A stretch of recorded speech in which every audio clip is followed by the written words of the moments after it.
Boy, this is great news for the Florida fans, ain't it? Halftime of the Georgia-Florida game, and it's tied at 10. That's not the good news for the Florida fans. The good news for the Florida fans is that for a while there, they were winning 10-7, and we all know what that means. Florida's fans spent the entire offseason this year bragging about losing to Georgia last year by 2 touchdowns because they had a lead at some point in the first half. Well, guess what?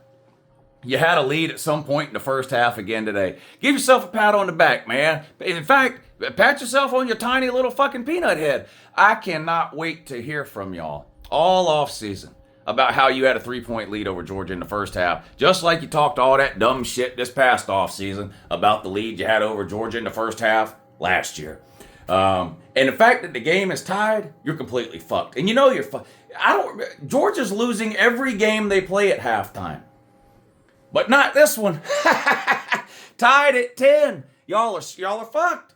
Georgia's going to come out and dominate you in the second half like they do every single team they play in the second half, and you're going to lose by a couple of scores. Haven't you seen the script before? This happens in every single Georgia game that's played every single week. Doesn't matter where it's played, doesn't matter who the team is, apparently it doesn't even matter how shitty they are. Like Florida. Georgia is losing at halftime every single week. But a game is 60 minutes long. You should know that, Florida man, from last year. But you're so damn dumb you don't know that. So you're probably sitting around with one thumb up your butt and the other hand patting yourself on the back going, we got a chance. We got a chance. All you have is a coaching search. That's it. You don't have a chance. You have a coaching search. Again. Rinse and repeat. Every 3 or 4 years, Florida's looking for the next answer. There is no answer.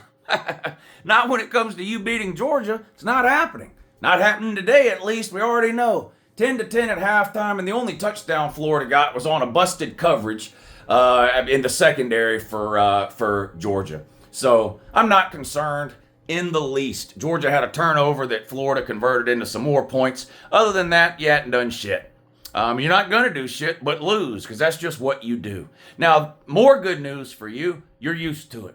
You probably won't even be sad, upset, or depressed when this game ends with a Georgia victory like every other Georgia-Florida game recently has ended. It's just par for the course for you at this point. But I'm not the least bit worried at all. I was expecting to be losing at halftime, to be honest with you. Like I said, that's just what Georgia does.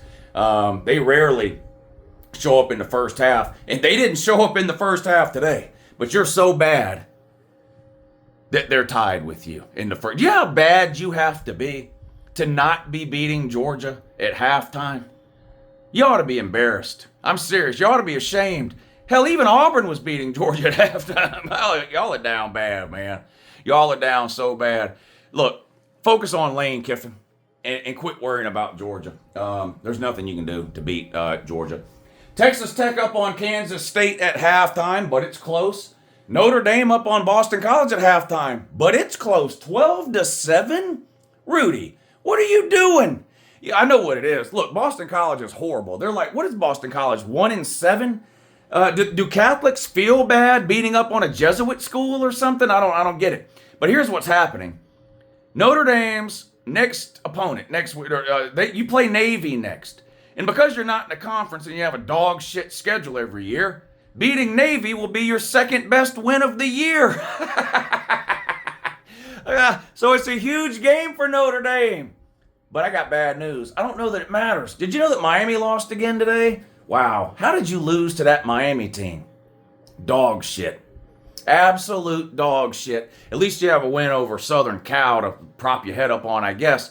But hell, Southern Cal's going to catch some more losses too. They might catch one tonight on the road in Lincoln. Although I did pick Southern Cal to win that game, so I don't know. We'll see. But yeah, Notre Dame's going to get to the end of the season at 10-2.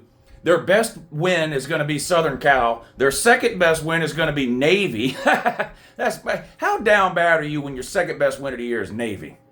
And then Miami's going to be sitting there at 10-2, and that's the problem. Because Miami lost today. Even if Miami wins out, they'll be 10-2. They're not going to the ACC title game. So you're going to be sitting there at 10-2 Notre Dame, looking at a 10-2 Miami team that beat you. There's no way they're putting Notre Dame in over a team with the same record that beat you.